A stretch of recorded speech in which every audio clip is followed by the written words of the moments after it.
Okay, part two. What we call it, external facade maintenance, but with Impressed Current Cathodic Protection. That's what ICCP stands for.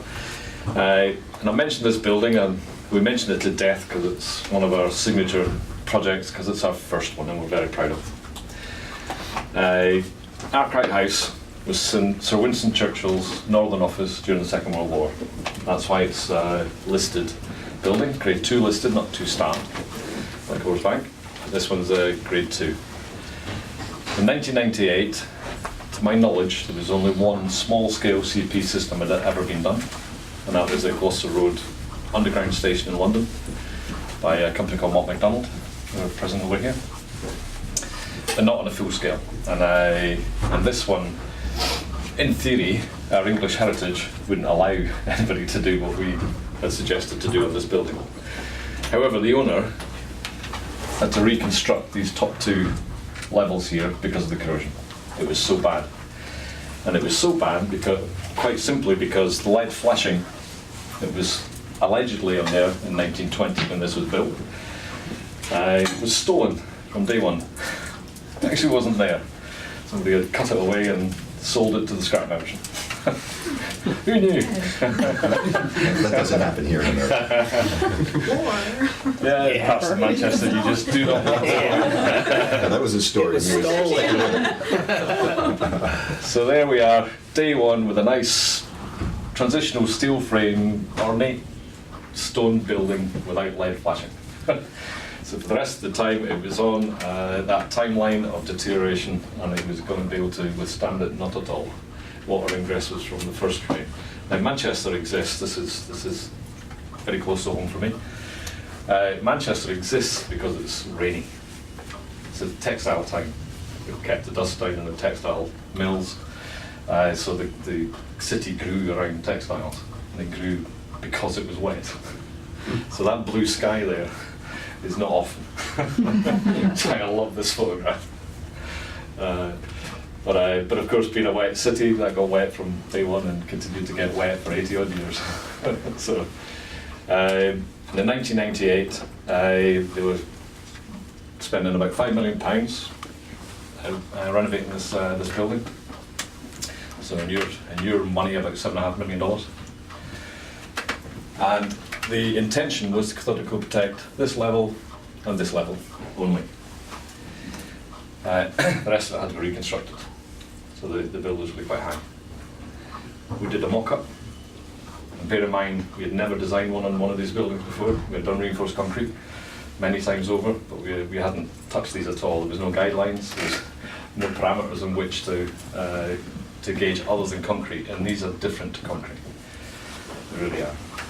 Not in polarization behaviour, well, no, actually, different polarization behaviour as well, if I'm honest, but they'll all polarize negatively, but these more so. So we didn't know what we were going to find, but the mock-up was essential. And once we had fine-tuned the design from that mock-up, the client decided to do it all, even retrofitting into the reconstructed areas. So basically, cathodically protected everything apart from this level here. And the anodes are on a line along this spandrel beam, and they are throwing current down to about here. So actually, you didn't pay for that bit.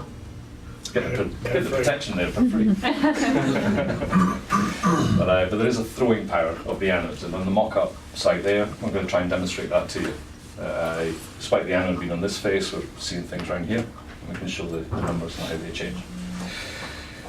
As we were coming to the tail end of this one, the client over there got jealous, so he did that one. That pleased me. So in the UK, we call this Regent Street's disease.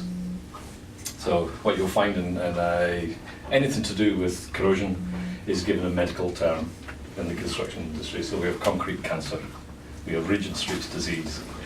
Well, this street that runs this way is a department store. You know, the street that runs is called Deansgate, so they called it Deansgate disease. So I set up a consultancy called Structural Healthcare, because that's what we're dealing with. Everybody's thinking in those terms, but unfortunately I'm also the rust doctor that gives all the bad prognosis. You are terminal on this structure. I'm sorry, but there's nothing I can do. None of that's true. There's always something to do. we can fix it, we can mend it, we can look after it and care for the structure. And that's what CP is about. So what's in it for the owners? You know, these are the guys that are going to be paying the money, ultimately.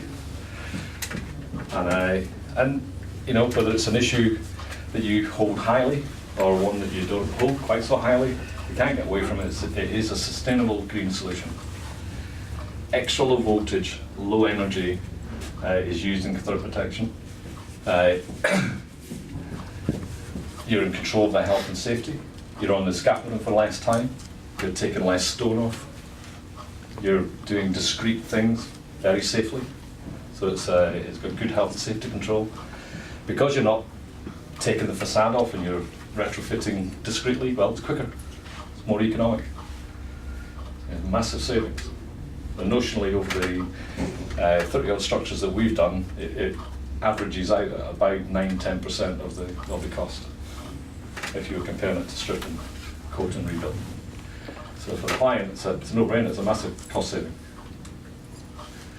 And it's also a long-term and controlled fix. We are sitting in Manchester with a server that we can control a building in San Francisco because the technology is there to do it. We don't need to get in the tenant's skin. No, we're away and we're controlling it. And we're reporting that. I'm going to finish on the reporting later on. So that monitoring is providing that service life tracking for the owner, which ultimately makes it an easier reporting, buying and selling document, a due diligence document. And I mentioned earlier that balance sheet certainty. I have a value of a property and I know it has that value because I'm in control of the issues. That's what it offers. So I'm not sure there's very many of them that an owner wouldn't want to be faced with. The case was made on a building that we did do, and that was the only word that was used, and it was used by the property advisor to the Union Bank of Switzerland, who owned this structure. And this building is 85 Fleet Street in London, which is the old Reuters headquarters and the news agency. Fleet Street was where all our printing presses were, and not anymore, but that's where they were. So Fleet Street's renowned for its publishing. This one was done 2006. We're still managing it. 8,500 drill holes were put into this structure. And that's what it looked like at the end of it. So it's challenging to find the holes. Yeah, but we don't need to do that anymore, and I'll come on to that in a little while. Back to my favourite probate diagram. I've mentioned this. This is why we're half selling. This is why we want to assess that risk, because we need to know if we're in that zone of corrosion or vicinity. But an FAQ, ASTM says to me, or says to all of us, that if it's more negative than minus 350 millivolts copper sulfate, I'm at high risk of corrosion. I turn to an engineer and I say, right, we're going to make that more negative. I'm going to take it down to minus 1100, or I'm going to take it to minus 900 millivolts. We're going to make my corrosion worse. ASTM says anything more negative than minus 350 is a problem. But it's not what we're doing. Where we have driven the potential negatively in terms of its corrosion processes, for protection, what we're doing is that. We're trying to reinstigate this pH on the steel surface. And we're doing that by forcing the steel to be a cathode. So at the cathode surface, we've got oxygen and water becoming hydroxyl ions, as Tim mentioned earlier. It would be nice to use those hydroxyl ions and not cause rust. So what do we need to do? Well, we need to take the anode off the surface because we don't want to form the Fe2 reaction. So we want that reaction to happen on an artificial anode. And I'm going to design that artificial anode to last a long time, because all it really is an inert material that provides electrons. That's all it's doing. If it provides those electrons electrochemically without it in itself degrading, so it's not a sacrificial anode, it's not a galvanic anode, it's one that just sits in the body of it, giving these electrons. They are consumed at the cathode, this case is steel, so the oxygen and water demand to become hydroxyl ions is more and more and more. And I can gauge that by how much energy I'm putting through my anode. So I want it to be going on because I know I'm producing very, very nice hydroxyl ions that ultimately will repacificate my surface. And that's what I'm after. So when you switch your cathodic protection system on, that's what you're doing. You're polarizing it more negatively to push it into this area. But passivity doesn't occur immediately. But what can't occur after you switch it on is more corrosion. So it can't now drift back up and over there. You can't change your pH, because I am continually forming hydroxyl ion. So that's a good thing. So I'm changing the chemistry of it electrically or electrochemically. That's really what it means. It's an electrochemical technique in order to drive that surface into somewhere I want it to be. Now, the amount of energy I put into that doesn't need to be very much at all, because the corrosion reaction on a steel surface is measured in microamps. Tiny. 1/1,000,000th of an amp. But that's enough to cause corrosion. How much energy do I need to put back in it? Well, I need to balance that reduction oxidation reaction. So I'm going to put a few milliamps in the zone. Tiny, tiny current. And it's not a dangerous current, it's a small extra low voltage DC current, so you're not going to get a shock. There's no health and safety risk from passing the current. In perspective, the very first structure there in Upright House, 3,700 anodes are in there. The capacity of that, well, it's about 5 milliamps per anode. But it's actually operating at less than a light bulb is used to light one light bulb. That's the amount of energy going in to protect that whole building. It's nothing. Another FAQ. I'm putting electricity in a building. What's my bill going to be like? You wouldn't even notice it, is the answer. So these are issues that get raised as if they're a problem. The answer is very simple. Tiny current, less than a light bulb, do a whole building. So all I'm balancing is those microamps. That's all I'm trying to do. And if I impart that energy from something that is in itself inert, I've got longevity, I've got durability. It's not going to go anywhere. So when I say the inserts that go into the structure will last forever, I don't mean ultimately they will degrade, but it takes hundreds of years. Not in our lifetime, not in our next generation or the next generation after that. But somebody will have to manage it. So we need the tools in place to hand over to people to continue that management process. More of that later. But in very simple principles, I'm in control of my pH curve by controlling my potential. So when you go out there to the mock-up and you see the potential moving, it's a great thing. Ignore the ASTM, it's nothing to do with CP. So that's my protection potential. Not corrosion potential anymore, it's a protection potential. And this monitoring system that I've managed to persuade all of you to put into all the buildings after the survey, I'm just waiting for the orders, very simply changed by adding the anodes in the power system. So you've just upgraded your system in order to provide a fully controllable protection system. But of course we've got to get all those components in, and we've got to get them all in aesthetically pleasing and empathetically to the structure. And I'd like to say it's as simple as that. Well, it kind of is, but there's other things we also need to think about. We're going to cover some of the design things in a short while. In terms of whole life costs, if you do a complete strip, red line up top there, it's always a massive cost. And it's not rocket science. The labour-intensive nature of taking stone off and cleaning off the rust and putting coatings on and putting the stone back again, it's labour-intensive. So of course it's a high cost. It's not rocket science. Just doing a piecemeal approach, never getting to the root of the issue, never really controlling the problem, means you're not really controlling the costs. All you're doing is taking a stepped approach to spending an awful lot of money. You're spreading the cost, sure, but it's still a high cost. Cathodic protection, this doesn't really schematically represent it enough. It's about, as I mentioned earlier, about 10%, 10 to 15% of the cost compared with a complete strip. Monitoring is even less. We have a couple of publications out there which will be on our new website when it's up and running today, I hope. One is called High-Tech Heritage.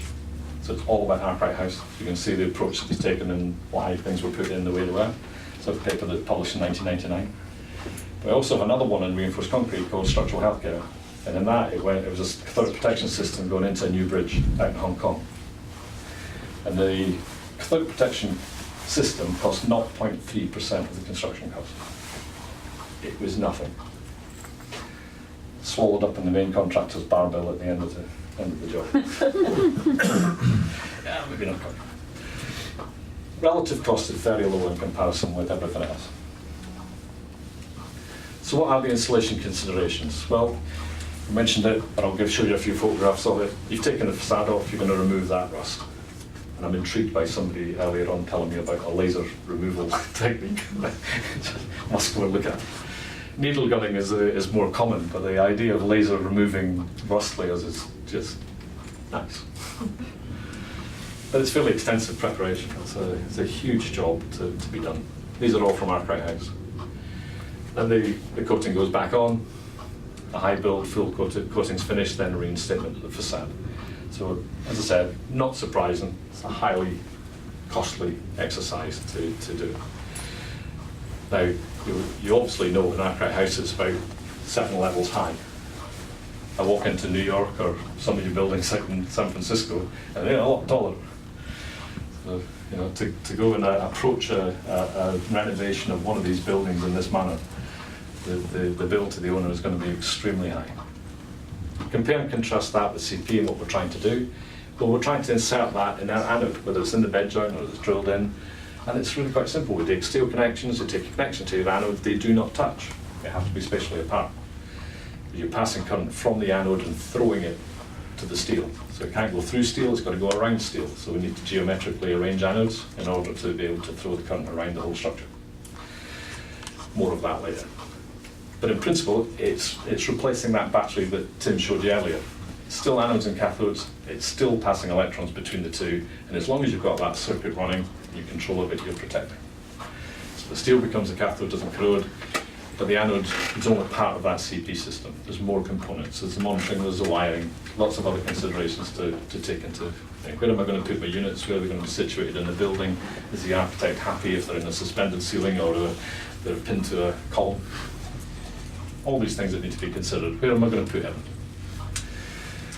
So you need to identify, in terms of the design, we need to know where the steel is. Now, not all drawings are complete. We've seen this many times over. Some of them are fantastic. Some old architectural journal information that you can get from the archives is fantastic. But not all buildings are in that situation. So a bit of investigation on site to try and locate steel, see how big they are, dimensions. The steel dimensions are important because it grades the anode and the amount of anode that we need to provide the protection current. So we need to know the steel. We need to look at how the installation methodology comes to meet that building, because we want to leave a neat end product. The component choices come in. I'm going to cover BIM in a little while. And we BIM enabled yet? Nearly? Your colleague here, nearly. Yeah. It's coming, so you need to get into building information modelling if you're not already. Contractor skills are important. They're not difficult tasks, but you want a contractor that understands the buildings, because there will be situations that come up that we haven't come across before.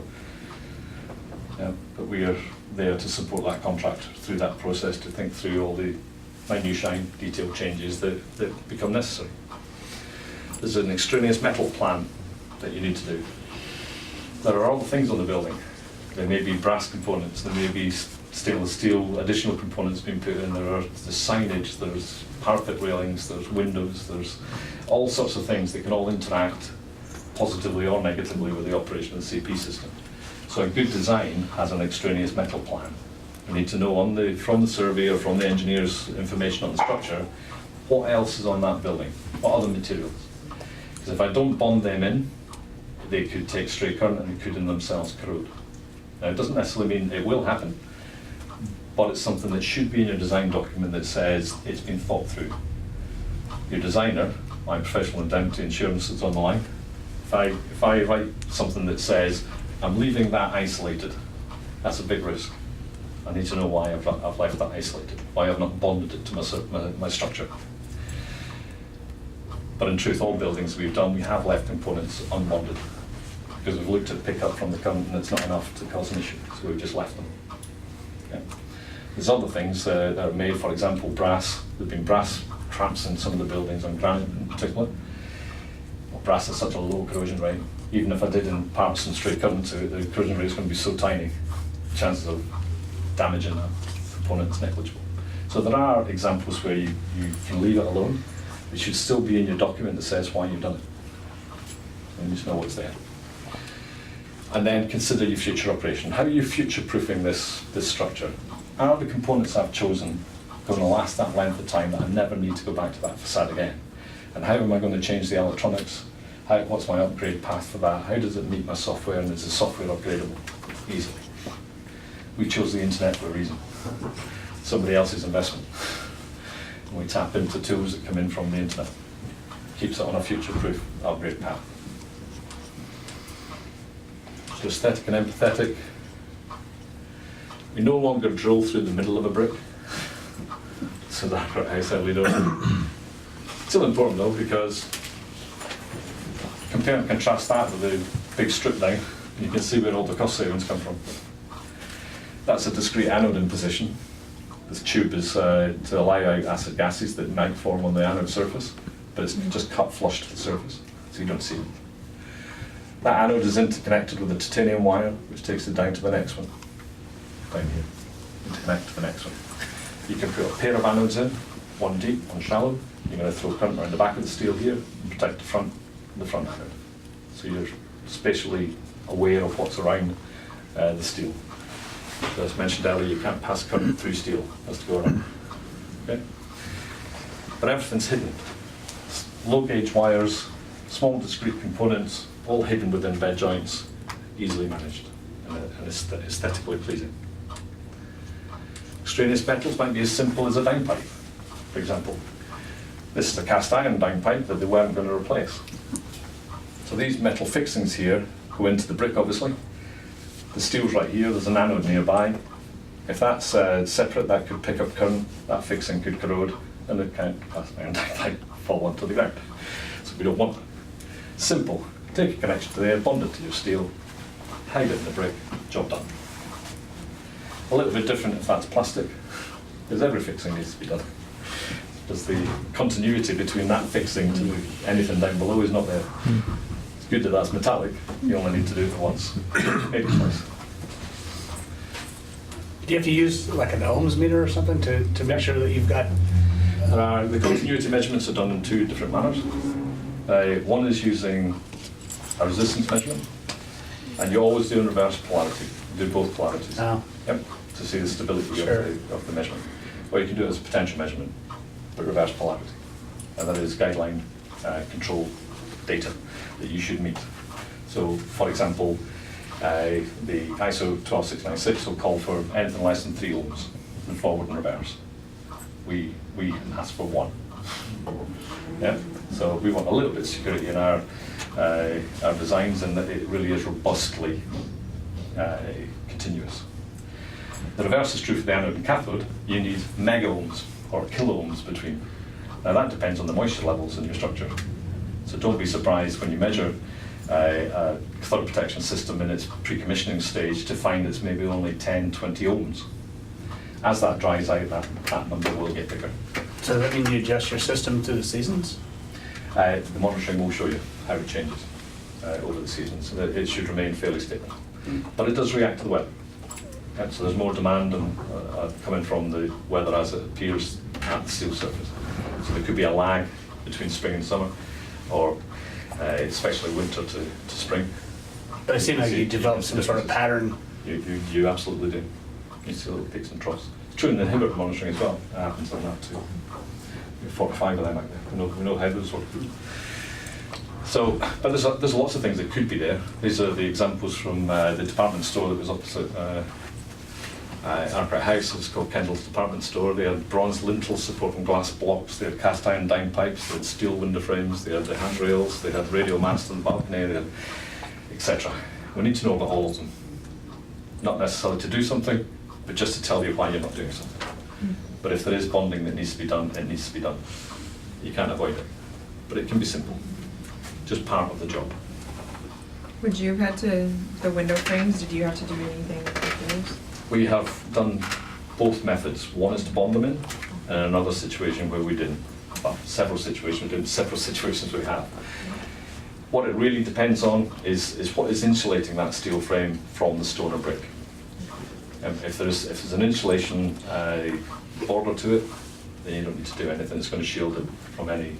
But you can do interaction testing on site. One thing about straight current, if the current hits a piece of metal, another piece of steel, say, it'll enter as a cathode.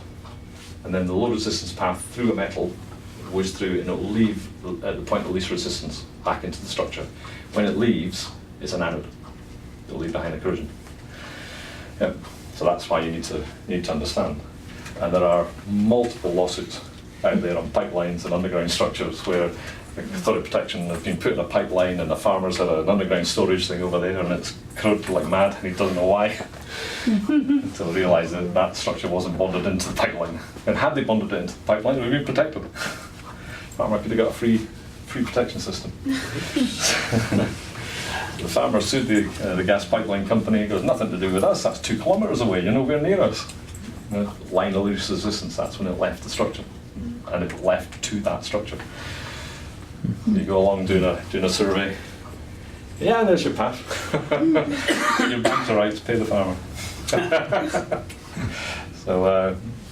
So no, it can, in terms of soil and conventional flood protection, it can be a long way away. Your problem from where your anode was. And these we're dealing with highly resistant materials that we force current through that electrolyte and stone and brick. So they're small changes. But nevertheless, extraneous metals, I couldn't emphasise it enough. It's vital that we know what they are. So moving on to the bed joint anode very briefly, and I'll take a step back from transitional steel frame buildings and just give a little bit of background on how we stumbled across it, because it was a stumble. I'm really pleased that happened, but nevertheless, we instigated a PhD programme at a university in the UK called Sheffield Hallam. And what we were trying to do is to take a look at carbon fibre strengthening and see if we can use that composite material and its full insulation actually as the anode. So we have multifunction. So if somebody wants to structurally strengthen something, could we pass the current through as well and stop the corrosion so the structure behind it's actually not deteriorating? Rather than look at strengthening and cathodic protection as 2 separate systems. Can we bring them together? That was hugely successful. After a year into the PhD, we had terrific data on load as well as current. We go, what has happened? Well, we tapped into a 15-year development program by Sheffield Hallam, taking recycled materials from the ground and producing a new cement. We then made that conductive. It's a low resistivity in any event. We made it conductive. Can't tell you how, but we did. And that allowed us to pass the current at the same time as stabilising the structural system. So the combination of the use of the geopolymer with the carbon fibre meant we could pass the current through because the mortar was, or the adhesive if you like, was actually the anode. So it worked extremely well. But what it meant was that if we took the carbon fibre out of that system, we had an anode. Well, where else can we use this? Well, we like heritage buildings, so if I could put that in a bed joint, that's perfect. I don't need to drill the structure anymore. Rake out the joint, put the anode in, finish off with your heritage mortar. Is that going to work? And I showed you the mock-up we did in the first presentation. That was the first time we used it in anger. We've got massive polarizations. We actually, as an anode, we can pass 128 milliamps per square metre, which probably means nothing to you, except when I tell you that normally you would design at 10. 10 milliamps per square metre of steel is what the maximum you want to put in. That anode will operate 128. So has it got long life? Absolutely. Because we're not near its capacity. It's running for a long time. And it's very green. Starts with the materials. They're not only recycled or industrial waste byproducts, but they're also locally sourced. If I set a plant up here, I would use locally sourced materials. You don't have to ship from the UK. You're abundant with them. They come out of power generation, they come out of mining, they come out of other sources. Pozzolanic aluminosilicates is the basis of the technology. But they're not water activated, so I don't need to have that much water, because they're alkali activated. Now the alkali is diluted, so there is some water there. But unlike a normal concrete that goes through a hydration reaction to form your CSH component, these go through a polycondensation reaction to form an inorganic polymeric material, which is amorphous, not crystalline.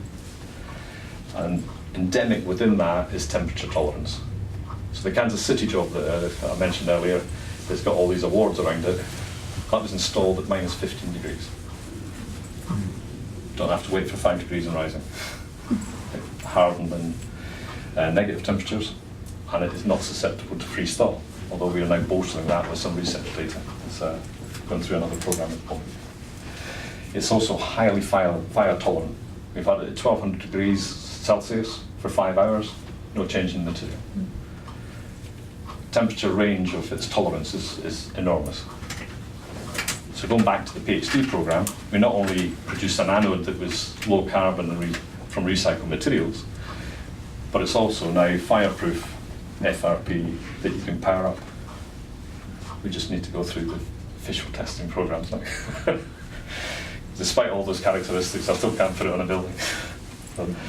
But it's next stage plan. It's also made ambiently. I have no energy intensive process, so I'm cold blending or I'm room temperature blending. So I take those ingredients, I weigh them out, I put them into a mixer, I blend them, and I put them in a bag or a bucket. So the ease of process, I'll cover that in a little while. So unlike Portland cements, where you have to fire it up at 1400 degrees, we have no kilns, we have none. It's just ambient blending.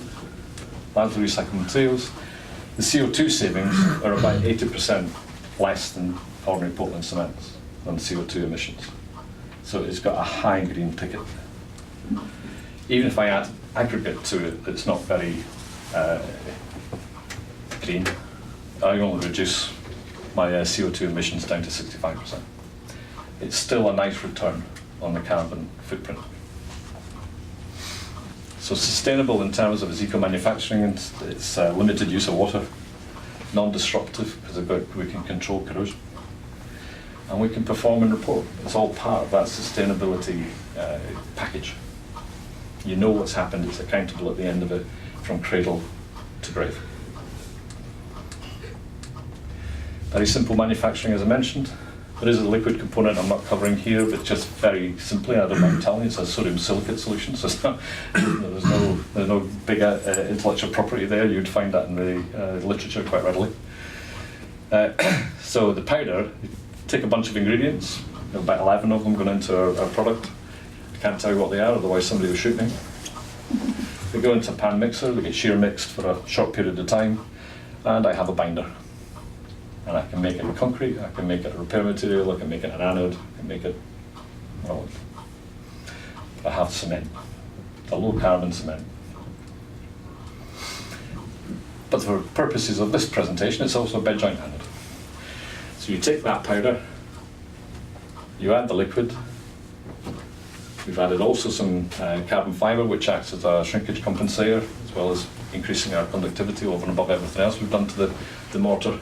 We no longer put that in on site. That's actually in the manufactured process. And then you have a mortar. Only this is an anode mortar. I'm going to take that mortar to the site and I'm going to squirt it into the bed joint after having raked it out. And that is the end product in Kansas City and the Commerce Bank. This job wouldn't have happened as cathodic protection because the client absolutely stated categorically he was not wanting his structure drilled. He'd rather take it all off and put it all back again than see it drilled. But he allowed the geopolymer bed joint anode because the contractor raked out these joints. Now, I would emphasise that we actually put the mortar in, it went up the side, on one side. So actually the other side is allowed to breathe. So you don't need the anode everywhere, you need it in certain places and allow the building still to breathe.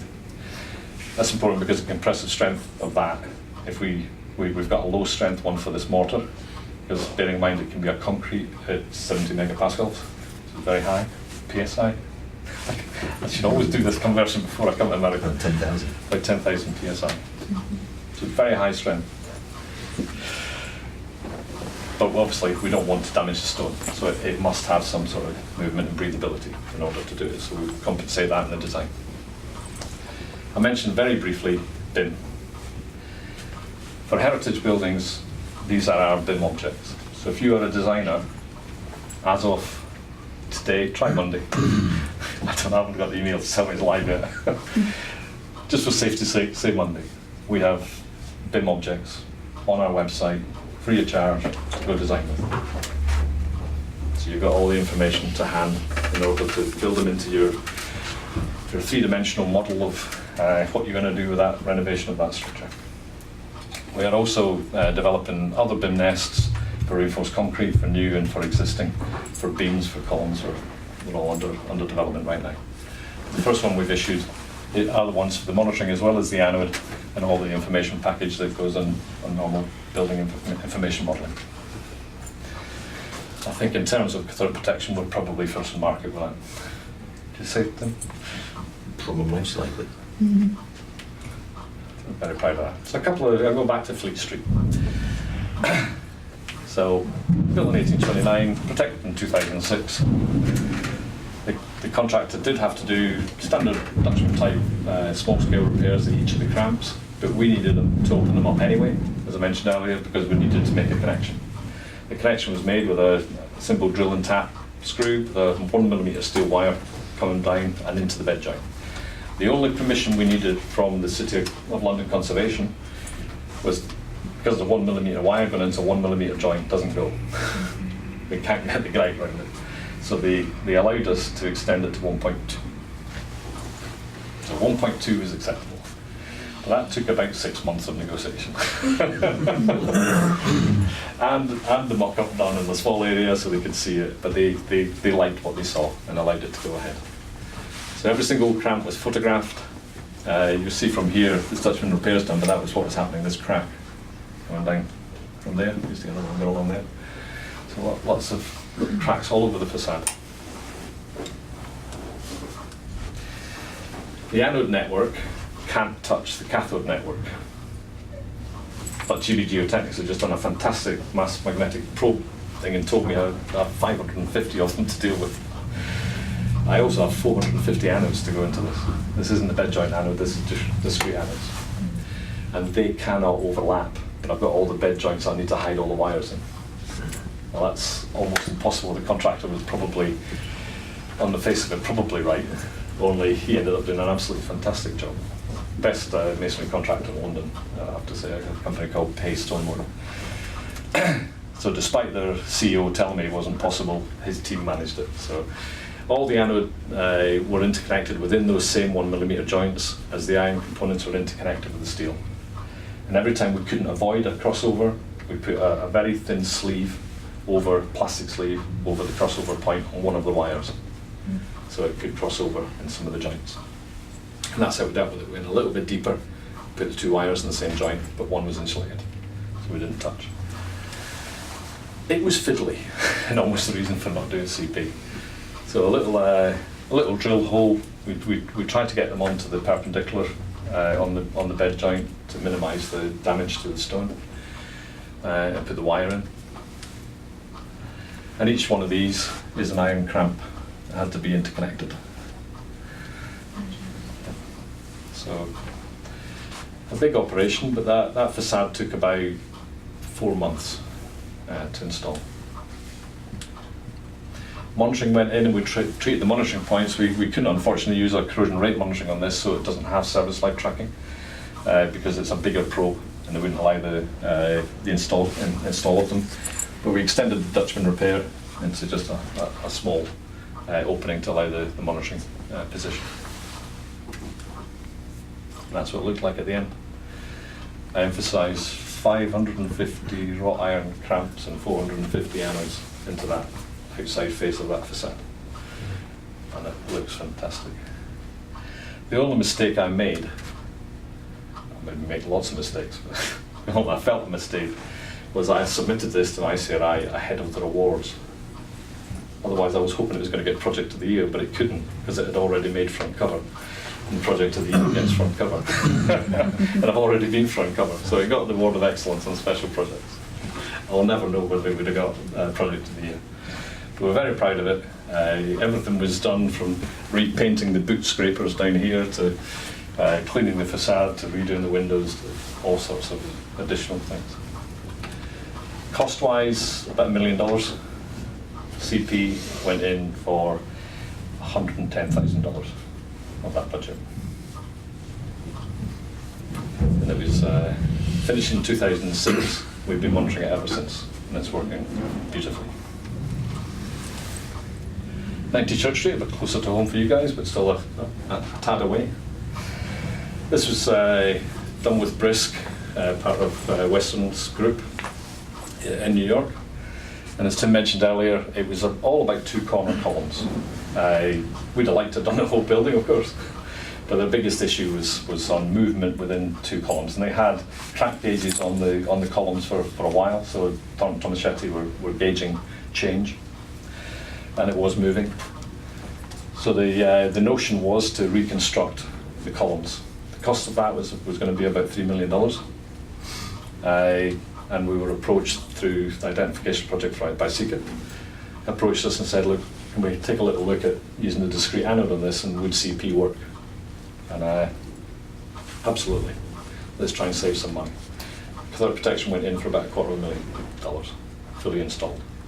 So rather than a $3 million ticket, you had to pay $250,000. So the owner got a massive sale. The owner was Federal, United States Postal Service, Boston Properties with the building manager, Thornton Tomasetti, Western Brisk. My design company did the design of Structural Healthcare at the time, and products were supplied by a mixture of C-Probe and Sika on the project. So certainly from the point of view of the engineer through to owner, it's a blue chip job.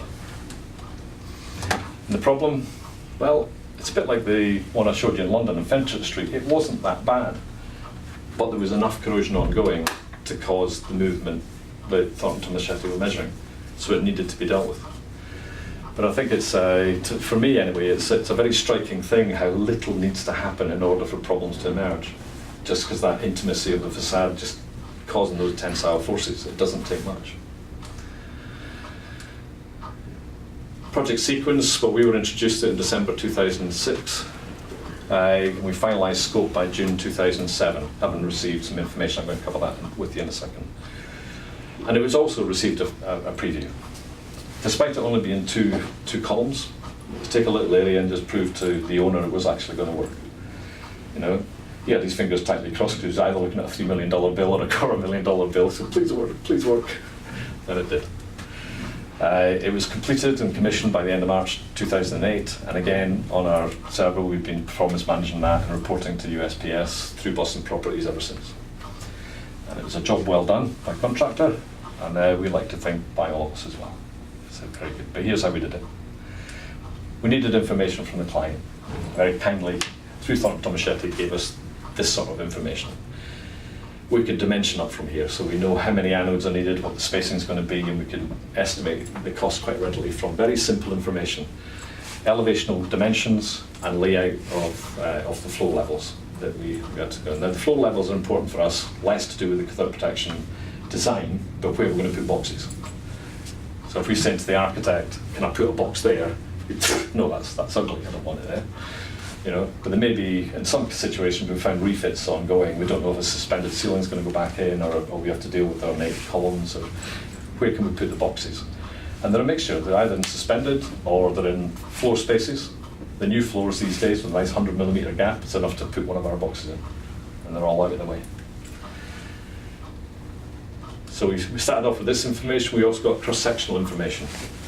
This is really, really important, because these corner columns here, we have to try and organise the anodes around there to give full flow of current around. Do you have to have solid masonry? I mean, a lot of times when we sort of, okay. No, again, frequently asked question, a very good question. Roll you back to Arkwright House, one of the things that we didn't know, it was voided.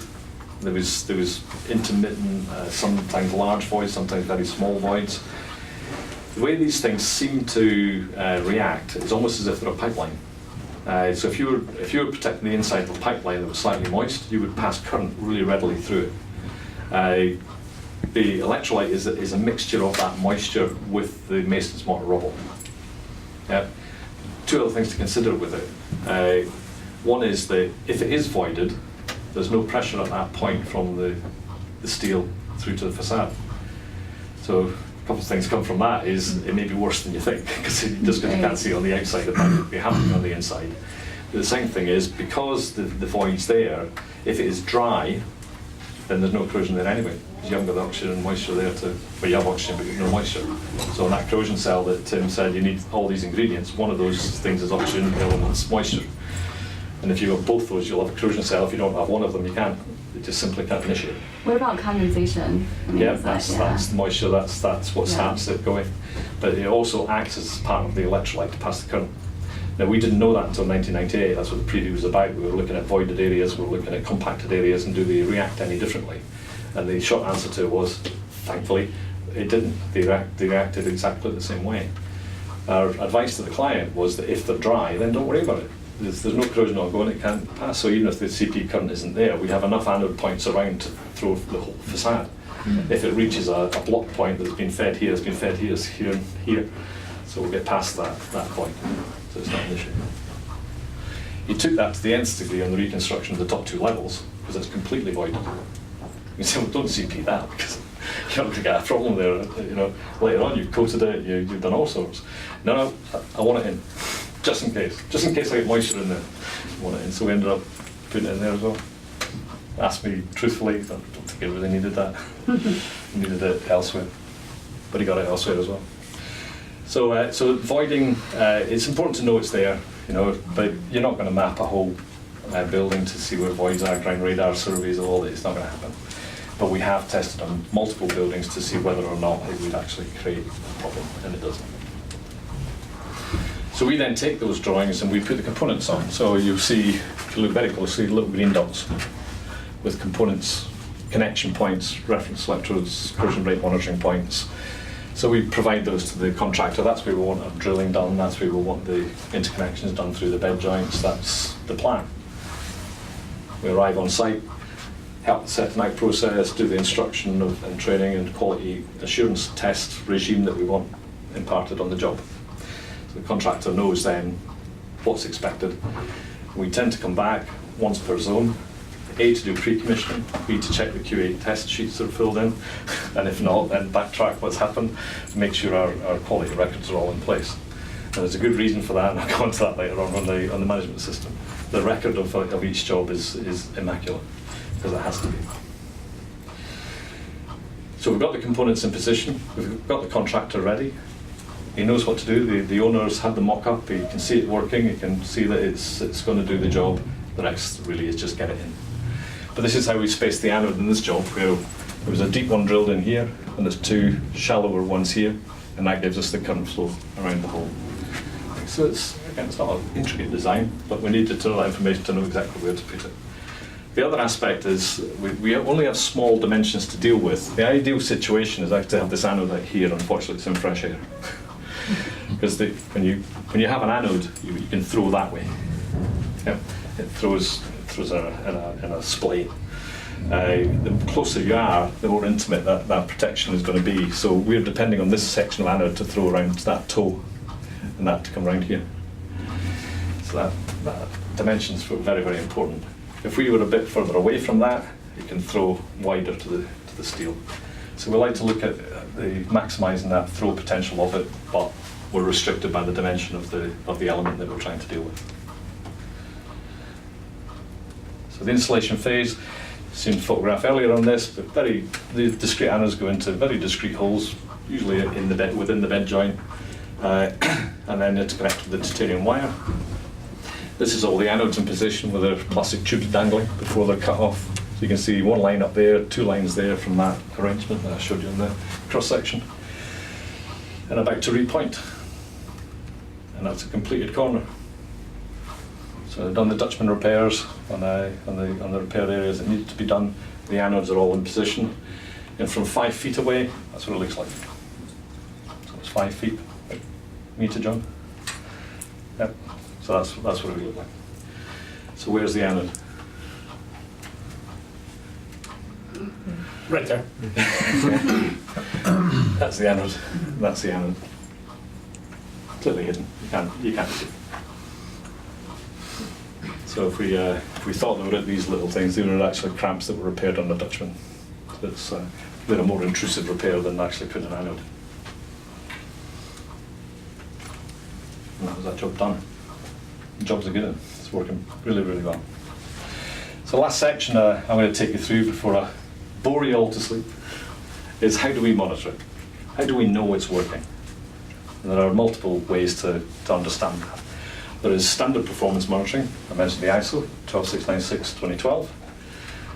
It's also NACE Standard Practice 02, SPO2. And they again are fairly harmonized documents. Albeit one America and one international, but they kind of agree how to do it. But we take that a step further because we want to do corrosion rate. I want to know how fast things are being progressed in corrosion terms, but the reverse of that is true with cathodic protection. How quickly have I changed it to be in a benign condition? And then we've taken that a step further with service life. But we have about 1,500 probes and about 80 projects and 20 years worth of database data. So how do structures behave in corrosion rate terms? We've got a pretty good handle on how structures behave. Those probes are looking at all sorts of things from the behavioural waterproof membrane systems to inhibitor evaluation to early detection to cathodic protection. So lots of different things that are done in a structure. They all affect steel in one way or the other. And there are some misnomers. I'm going to coat a parking deck, for example, and that's going to dry out my concrete. I hear this all the time. It'll dry it out and it'll reduce the corrosion rate. Other rubbish. Depends how you do it. You could actually incubate the problem. If you're retaining the moisture within, it's going to be consumed by the steel. So it's going to deplete by the time the steel has reacted to it. So if there's enough moisture there, you've just trapped it all in and exacerbated the problem. It doesn't necessarily dry it out. So be careful. So we looked at different structural conditions, various environments, different mitigation systems, operation according to the ISO. And we have a massive database of corrosion rate versus time to develop onto service life tracking. So we want to develop corrosion rate versus time, CRVT data, and develop it into that service life by first of all putting the tools in. Do take the end cap off. Really bad for monitoring if the end cap's on. I was mentioning the other day, we supplied some to Ghent University in Belgium recently, and that was the email I got back from the researcher. Does this red thing need to come off? You're a researcher! No, never mind. But you see the two-dimensional CAD representation of discrete anode positions and spacings. That is in Fenchurch Street. That's how we would lay it out normally for a contractor. The monitoring points are shown on there as well. That's a corrosion rate monitor. On the big screen it looks very big. It's like about that big, about that across. And I don't like to take them through the airports these days. they see things with wires on the end. They don't like it very much. So I tend not to bring samples anymore. But this actually, the centre portion here is exactly the same as the other sensor that I showed you earlier. So we do potential measurements with this, but this graphite ring here allows us to impart a very small perturbation current on the steel and apply a technique called linear polarization resistance. If you've not come across it, it allows us to measure corrosion current by mathematical manipulation using Faraday's law. Allows us to come up with a rate of corrosion. How many microns per year am I losing of the steel? That's a more valuable piece of data. If that's high, then we've got a problem. But the corrosion, the Impressed Current Cathodic Protection system, when we switch it off and decay everything, we take a corrosion rate monitor at that point, we should see that corrosion rate coming down over time. To a point of so low, we can imply passivation or repassivation of the structure. Steel frame buildings will be very difficult to repassivate. It's such an enormous amount of steel, enormous amount of rust around, it's difficult to repassivate it. But nevertheless, you will reduce the corrosion rate, so you will see the control features and not necessarily repassivate. One day, Arkwright House might start in a zone to show us repassivation, but none of them show us it yet. So we position the probes strategically. In this case, this is a parking deck where we've done a half-cell potential map of the whole deck, so we can see our risk condition of the whole deck. And we've chosen hotspots to position probes and some control locations. And we associate it with the delamination map so that we know they're not within something that's about to be repaired. We want them within the parent concrete in this case. But it's no different to the buildings. We want to have a look at the spandrel beams, want to have a look at the columns, want to have a look at rivet plates, want to have a look at lintels. You strategically position your sensors 4 per zone, and you can get an awful lot of information from a whole building if you're clever about where you put it. So in terms of standard assessment of performance, this is what a year's worth of data in Kansas looked like for one of the positions, one of the probes. The red line is it on. That's our as found on condition. So I'll start at the beginning. That's the base condition. We've then polarised it. And over the course of the year, that's a nice stable polarisation all the way through the year. We're showing it in monthly slots here. It's actually daily measurements. This is monthly slots. We've then switched it off and we measure instant off potential. What the instant off potential is, apart from being the 0 point in our decay curve, is also our true polarisation potential. Because this has a resistive drop, a voltage drop associated with it bypassing the current from the CP. So it's not our true potential of the steel. So we have to interrupt the system within 1 to 4 seconds. If there's a quick interruption, we take another snapshot and we find this. And that's our true polarised potential. And it's still considerable. We have, in that case, about 450 millivolt decay, polarisation on switch on. It's plenty. We then switch it off on a monthly basis and do a potential decay. So we allow the CP current to, so it basically acts like a capacitor, so it takes time to discharge. So over a 24-hour period, we allow it to relax back to its new base position. And that new base position is a very important piece of data, because have we changed it enough over time to be in a more benign position back to that poor bay diagram? And that's all within the ISO 9000 or the NACE SPO2. Corrosion rate doesn't come into that. At the top of that decay curve, we then take a corrosion rate measurement, and then we do something else. But first and foremost, on AIMS, this is what you would see if you had a system on one of your buildings. It's an executive summary of everything that's happening. So we summarise it in a traffic light form, so we know the current from the power, we know the voltage from the power, we know what the potential decays are on a monthly basis, we know what our end decay potential is, we know what our corrosion rates are. Red's not good. Red's out of spec. This is a mock-up. All ours are all green. Not true. They all react differently. Corrosion rate, for example, might be red for a while. So when you switch everything off and you take it, you've not really changed very much at all. You need the current on in order to be stopping that corrosion ongoing. If you switch it all off again, it will quickly go back to corrosion. So don't be surprised that's red for a long time. Yep. End of decay potential equally might be red for a while because you've not really changed very much. Potentials are still negative, they need to move, and that takes time. Potential decays, actually difficult in transitional steel frame buildings because of the neutral pH. That's quite difficult to control the potential decay, but we measure it anyway because it's in the ISO. The real one I want to see is the corrosion rate. As long as that power's flowing and we are achieving 100 millivolt decays in some time period, sometimes it takes a lot longer, sometimes it's very short, but we'll achieve 100 millivolt decays, then we're in spec. If we're out of spec and you wave your mouse over here, then it will tell you which zone to go and drill into to get your backup data. What is happening? I've got a red zone here, it's my zone 6. What's happening? But in terms of executive summary, you don't need to do anything more than just check the colours. Am I in spec all over? Am I worried about particular criteria if I am out of spec? And if I am worried about it, go drill in and have a look. So this is telling you the overall performance Of the whole structure. system. Yeah. Is there, does it map it, on an elevation or, Well, facade? we install, usually, you can do as many as you like, but economically we tend to do 4 monitoring positions for every zone.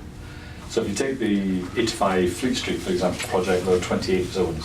So 28 times 4 monitoring points all over that building. Architect House had 24 zones. There's others that we have 8 zones, 5 zones, whatever the case may be. But it's multiply that by 4 and you've got the monitoring points.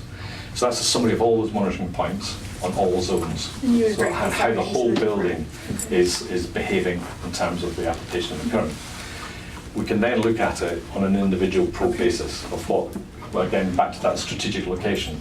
I know that I put corrosion rate probe zone 1, number 1, into a spandrel beam location in that area. It's on my drawing, I know exactly where it is. Okay. Yeah, so I'm going to go to that because that's what this summary is telling me. That probe is out of spec. Yeah, so I'm going to drill in. I'm going to have a look at that performance. Was it a blip? Is it something that's persisted over a month or two? You know, because we upload this data quarterly, so it may have been persistent over that period since we last looked. It's no great shape, but at the same time, we need to know what's happening. So you can start by holistically looking at the building. Is it behaving as you would expect? And then drilling down to specific locations to see whether or not there is something a little bit less controlled going on. And then we can go to the current control, and we can put more current into that zone if we wish. It may be overperforming, and that just impacts the life of your anode, so you might want to turn the current down. It could be both scenarios. It could be working too well. Okay. We're going to try and demonstrate that out there by changing the power settings when we power out there, so you'll see how the potentials change on a real or semi-real situation. So executive summary, other little features of it, we do archive what's been used, because we do acknowledge that 10 years from now might not be the same person looking at this. So you know, what anodes is in there, what monitoring's in there, what was done. There's also, you'll see here, the drop-down box of the drawings. We also put an installation commissioning report, which has all the QA records. So the archive is there to hand. We don't need to go raking around in our systems for it. You tap into it and you've got your whole record of what happened. You also know when it was commissioned, what the AIMS year end is, when the last control visit is, and when the next upload is due. Because you're all busy people. You go out on a site and think, when was the last upload done the next project? Oh, I can't remember. You know, you don't want to keep looking at the same data, it's only refreshed quarterly. So you know, go into it, have a look, oh no, it's not due for another month. Move on. Yep. So it's intended to be a, you know, as easy an instant record as you're going to need. But then you move on and you start to get into the archive. This is the layout in Archive House. So I know exactly where all my rate measurement units are, my anode connections, my reference electrodes, my steel connections. They're all annotated on the structure. And that's good to know from a CP point of view, but it's also from a refit of a building point of view, it's also very important. Because somebody might go and strip back and cut all the cables when there's a box there. That box is there for purpose. And all the conduit we tend to put yellow tape on a structural protection system, do not remove. It doesn't stop fitting companies ripping it all out when they're doing a refit. It's happened twice. Very annoying.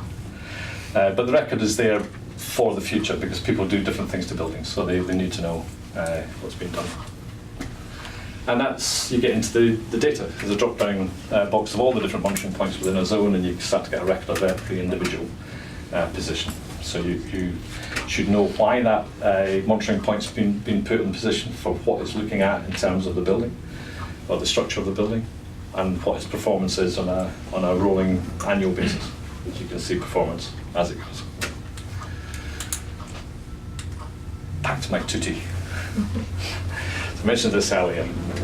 Very good model for looking at cost and corrosion rate. Am I rambling on? No, you're fine. No, it's not too bad.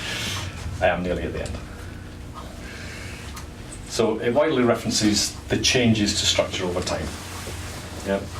And when the best methods of intervention are, let's be more proactive than reactive, it's less costly. And no intervention at all, well, you're going to reach a maximum permissible corrosion and have real problems. So that's what it's intended to. What's the total service life? What am I assessing? Corrosion rate with time looks something like that. Now, it is still useful. The blue line, this is actually done on a Ferragard inhibitor treatment.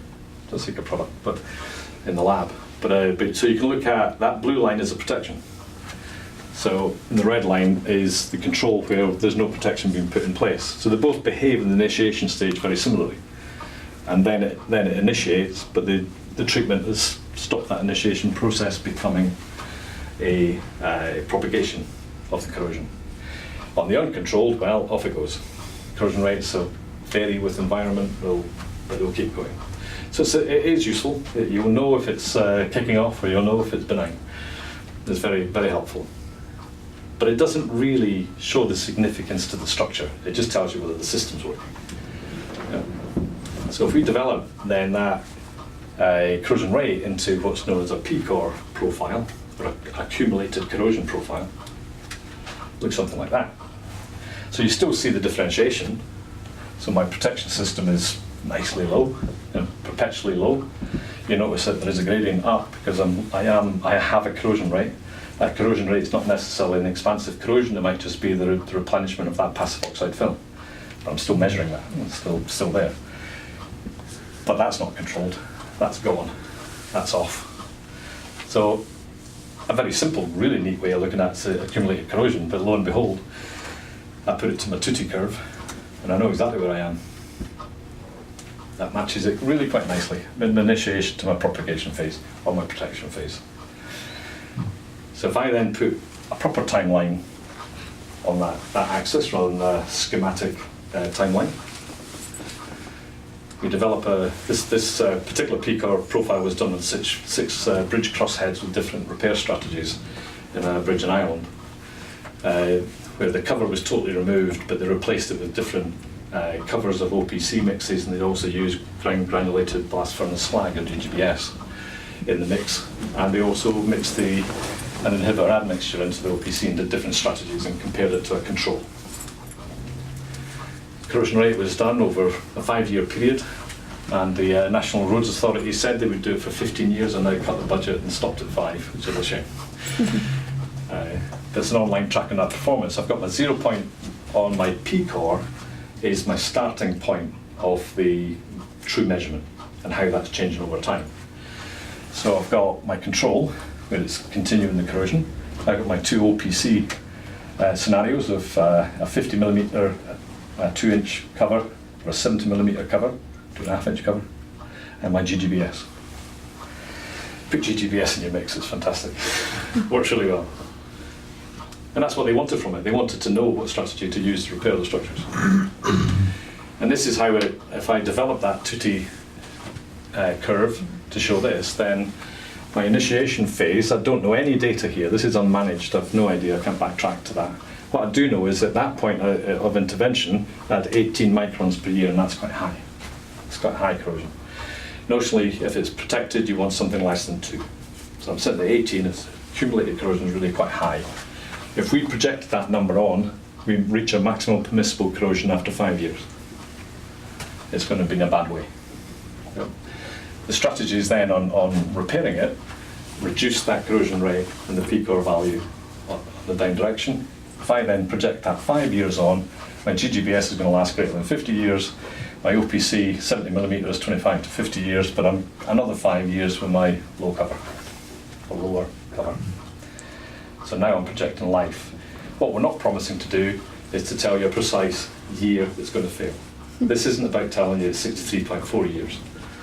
This is at least a measured model as opposed to a conceptual model. You're monitoring that data and you're projecting forward on what could be the case, and the data doesn't lie. And that's service life tracking.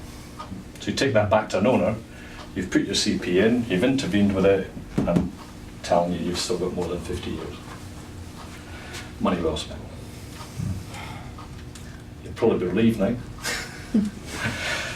So, traditional repair, expensive, disruptive.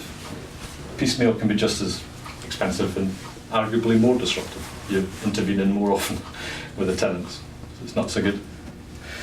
The CP, we certainly believe it's very discreet as an installation, very aesthetically correct, but it's permanent. Very low cost in comparison. You can assimilate now into spec using BIM, and it's accountable. We're not hiding the data. You can see performance very visibly on your internet site, if you're allowed by the owner. It's password protected. And service life management is the ultimate delivery outcome back to the owner. You know, he's going to take that record, project a life, say to a prospective buyer, yeah, I've still got more than 50 years left in this way. It's a controlled situation. Why not? Take questions. Concrete. Does this translate well or easily to rebar? Yeah, absolutely. I mean, like, where would you, is there a patterning or what's the strategy with the Well, holes? if you take a parking deck, what we would do is to put the anode into chases. Mm-hmm. So you space the chase according to the rebar configurations, and you can grout in the lines and the cables and sink it into the structure, and then waterproof over the top. So it's all hidden within, and then power it up. But you need the rebar patterning. That all But needs it's to not be rebar. known. But you tend to get that on site, there'll be openings, so that if the rebar drawings are not clear. But even if you have rebar drawings, you need to know that they were actually what was done. So, they could differ. So we still need to double check on site. But one of the things about doing the half-cell survey first, which is a really quick thing, is that we can do a good sized parking deck in a day. It doesn't take very long to get that full contour map to know where to position everything. But setting that anode pattern comes because you've opened up to get your steel connection to do a half-cell survey. So you've opened up and explored that area probably a couple of times to take multiple connections, because we need to check continuity, so we need multiple pockets open to be able to do the continuity. Double check the rebar pattern, double check against the drawings, put your anode pattern in, and then finish off on whatever you want to do in the structure to make it look good. And that translates to bridge crosshead, abutment walls, wing walls, whichever structure is non-structure specific. Okay. Any others? It's either very comprehensive or you're all really done. Ready for lunch. Maybe just a very quick wrap up, just to remind, really, my presentation earlier really dealt more with the concrete repair and protection, right? So it's reinforced concrete with a specific focus on these historic type buildings and the types of deficiencies that we encounter, and the repair and protection approach to those. And then, of course, Graeme, with investigative techniques and some of the new techniques that are available, as well as cathodic protection design, implementation, and management of that. So a lot of information, I know, but I know we'll have lunch and then we'll do some hands-on. So plenty of time for more interaction. Happy to answer any questions that you have.